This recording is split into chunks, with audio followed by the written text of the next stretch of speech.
Now then, we're on with another repair, but this time it's something we briefly visited earlier on in the Home Life in Lockdown series, and it's to do with the liner for the pellet burning head. And I was chopping up lumps of steel and trying to make this. So let's zoom in. This is more than 10 years old, so it's had 10 running seasons and it's been repaired a lot of times.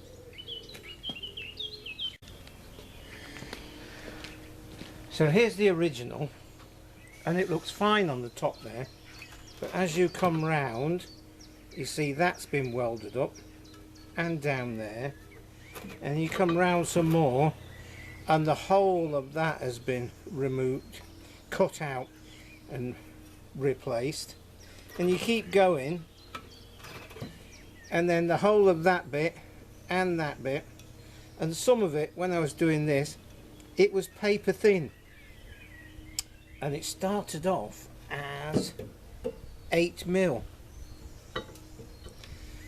So this goes inside an enclosure, okay, and then, are we still in shot? Yes, we are. Then this butts up against the plate with a hole in it, and the auger feeds on a mark space ratio, let's say 0.5 of a second every 30 seconds. It feeds pellets in there, and this enclosure is pressurized by a fan up here, yeah, and there's a seal there against a bulkhead, so the air gets pushed into the surrounding here and it goes through these holes and these holes, and many of them are partially blocked through use. They block up quite easily, and there, yeah, and of course that blows through into the burning pellets and the flame comes out here into the heat exchanger boiler. So there you go. So I thought it's about time we had a fresh one of these, and the prices were something stupid, yeah, and it's the boiler's made in Scandinavia, and for something like that I got quoted up to £700 just for that bit. I mean, talk about taking plain advantage. So I thought, no, I shall make my own. And this is a 150mm square piece of box section. Well, I looked online and it is available, but you've got to buy it in 3-metre lengths, and it's quite expensive. So I went down to our local steel stockholders and had a rummage around there with the manager, who I get on quite well, and he's got a channel, Portuguese Utopia, I think. Anyway, what we found was some 120 by 80.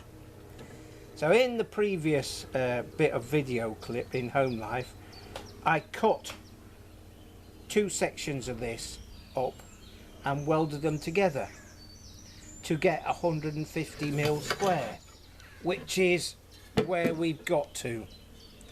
Yeah, I think I probably need to weld inside there and just check these, because I haven't done this for ages.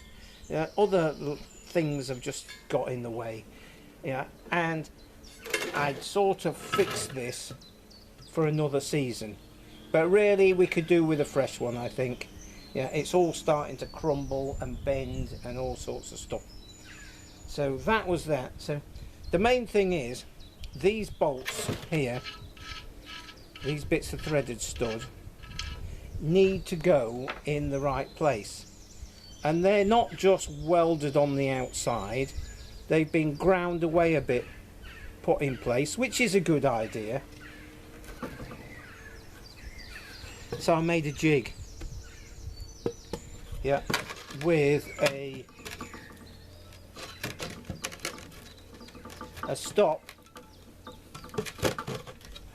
yeah, there, and defining the holes. So we can make a fresh one of these, yeah. And of course the other thing is, and I've just noticed that just here a bit of this square section had actually disappeared, fallen off, and there's a bit of bolt welded in there. So it's not as if this piece here is intact anymore. So I think we'll make a fresh one, and I can keep this one as a pattern, and you know, if the worst thing happens, at least I've got another one where I can just undo those bolts, pull this out, put the fresh one in, and job's done. Right, on top of that, and running in parallel with it, and I can't remember whether this was a separate video or not, but this is the auger that runs into the end of that burning head, and we were getting problems with the pellets sort of blocking up just here. It took me a while to work out what was going on. First of all, these vanes had been worn away from there round to there, and they were gradually getting smaller. So I replaced these bits of vanes with some flat and welded it in place and bent it and all that sort of thing, and it seemed to do quite well. But since then I've realised it's actually lost about 1.25 inches or 1.5 inches off the end of here, because this came to almost to a point and it had been melted away over the last decade. So I think we need to cut that off, angle grind a bevel on it, get a piece of, I don't know, inch or something like that, bevel it, line it all up, weld it in place, and then make some new vanes, so it comes out just that bit further, so it pushes the pellets all the way. Yeah, because one of the problems is when this boiler goes into sort of not really sleep mode but pause mode, yeah, then this auger will turn for, and you can set this, but it turns for like 0.5 of a second every 300 seconds. What tends to happen is the pellets that are just here, that are right next to the burning head but haven't come out of the square tube that this fits into, I think over time they tend to sort of fuse together a bit, because they're mainly spruce but they might have a bit of pine in there, and in that heat they tend to sort of stick together a bit. And because this doesn't go to the end of the auger tube because it's burnt away, then over time they'll start sticking, and then you don't get the pellets moving as quickly, and then the boiler doesn't behave quite as well, and then eventually the motor won't start because of that resistance. And the motor on the gearbox to drive this is 3-phase, run by a variable frequency drive, so the motor doesn't burn out, it's just that it won't start. And I have had once or twice where I've had to reset the variable frequency drive after having taken the auger out and cleared it all out, then you can put it back together. So I think we'll put another 1.5 inches on the end of that and create another half a turn of vane, yeah, and build this up, and that way we'll be ready for the next season.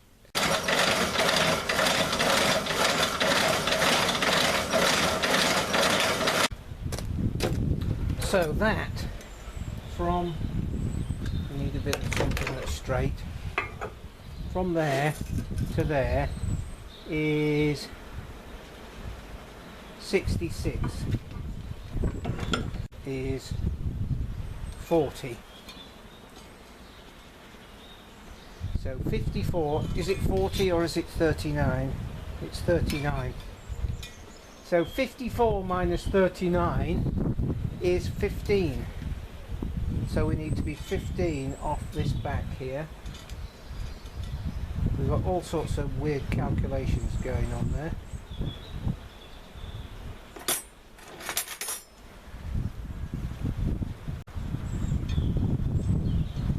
and I'll clamp this on here, and then I will just check all my measurements before we get any further.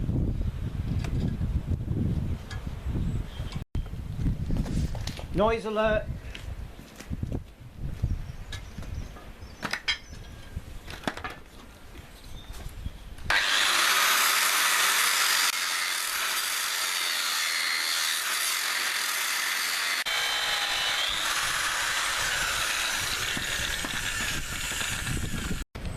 Right, done a bit of fettling and beveled those edges, and I think we've got it near enough. 120mm. So clamp that together very strongly, tack it, and don't just run one bead all the way, do a series of them so you don't get too much heat in one place.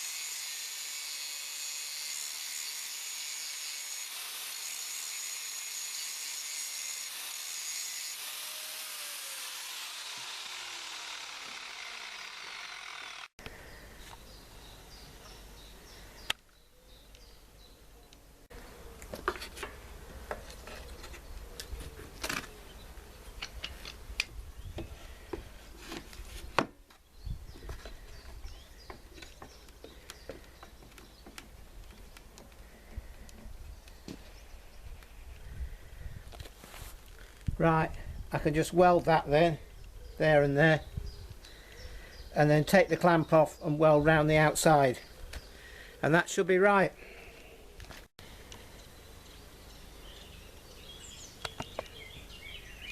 Right, I'm just going to check this in the boiler to make sure that fits, and then we can think about the other end. We just have to put some, I don't know, 8mm round and weld it in place.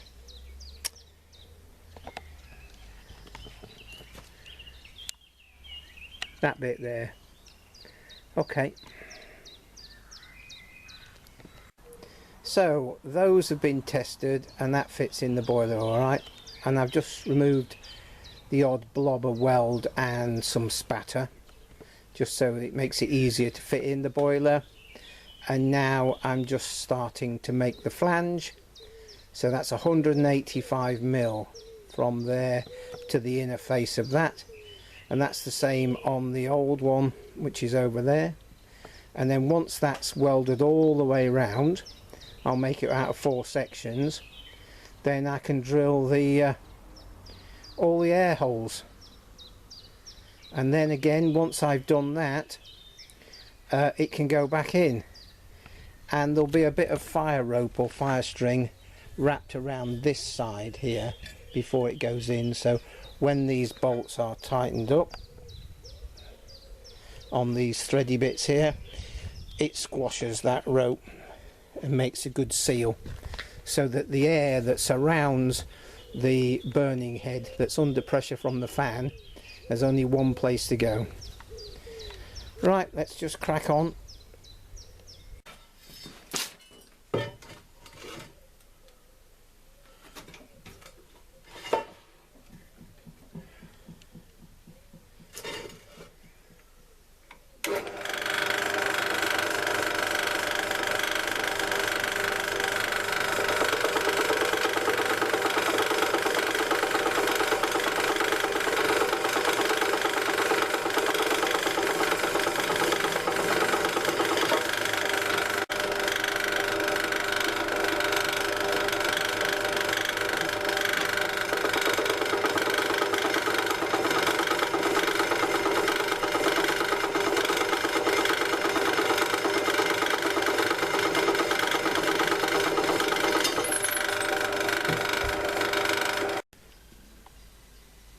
Right, as we can see, this is the bottom side of the the burning head, and so all the air is forced up through the burning pellets. And I've got the flange welded on and all the corners rounded off, and the bolts are, all the threaded studs are welded on. Looks like that's it. Brilliant. Let's have a look at the auger now.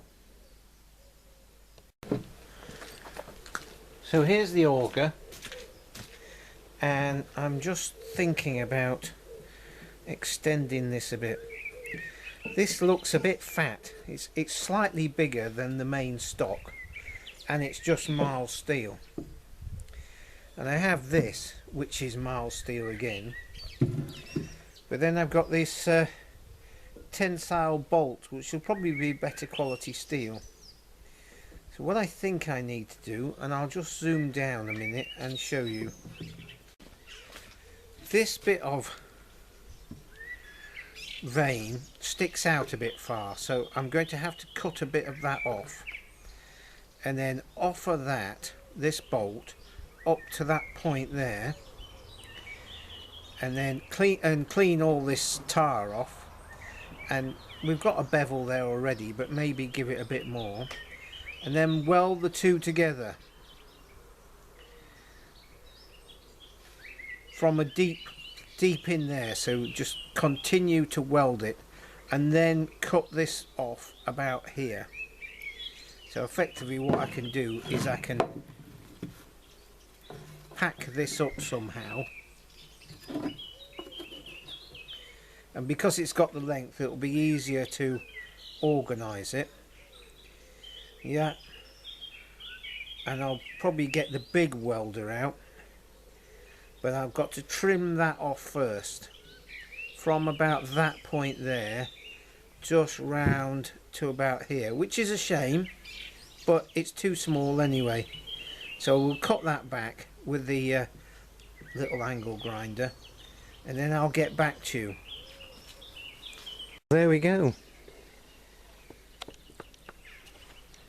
So that's all built up from from the taper.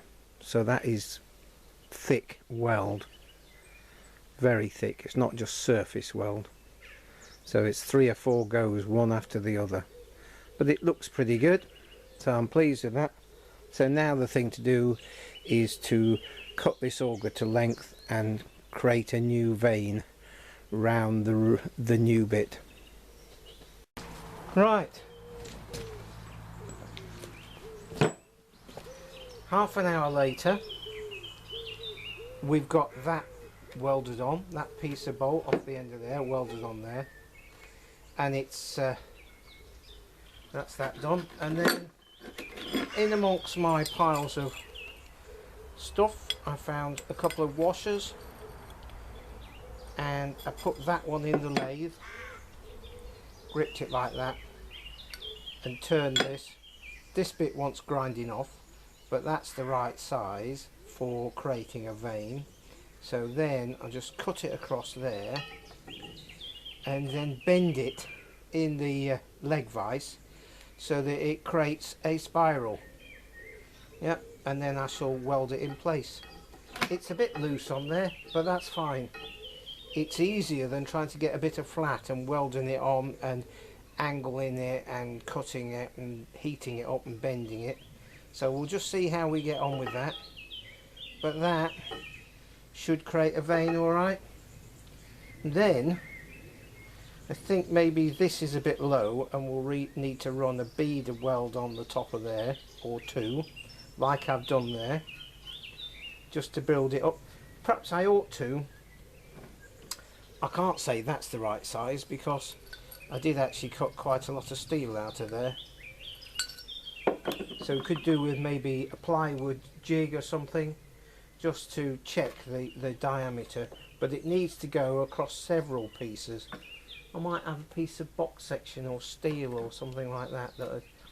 Anyway, you get the idea. I think we're cracking on with this. Yeah, I'll probably grind a bit more of this these threads off, but the first thing to do is to split that and twist it. Okay, that's split with the angle grinder, so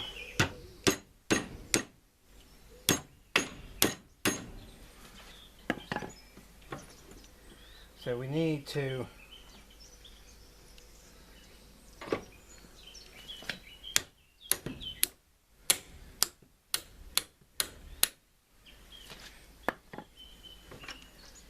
I imagine, yeah, that will need to go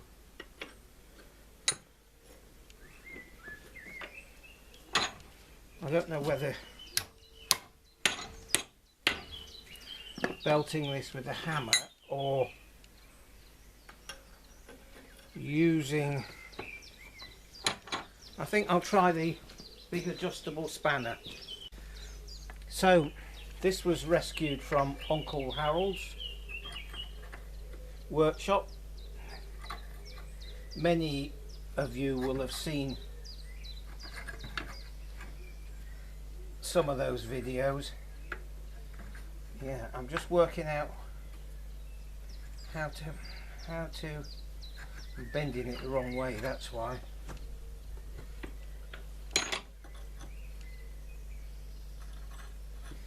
Okay, this is proving to be not bad at all.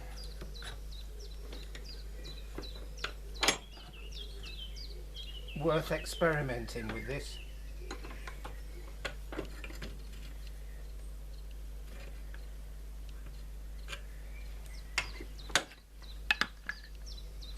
So we're just creating a spiral, and we need to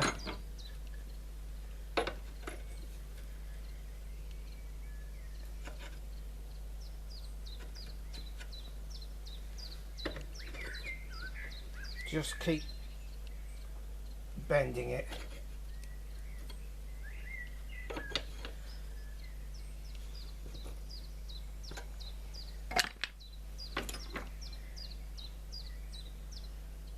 Right, I think we need to give it some bend in the middle, but which way? I think there. Wrong way. Right way.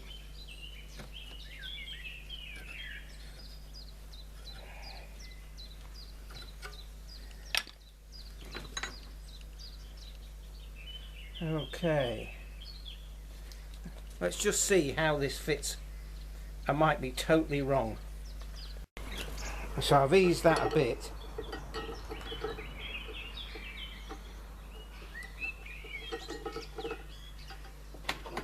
It's not as easy as I thought it would be, but we're getting there.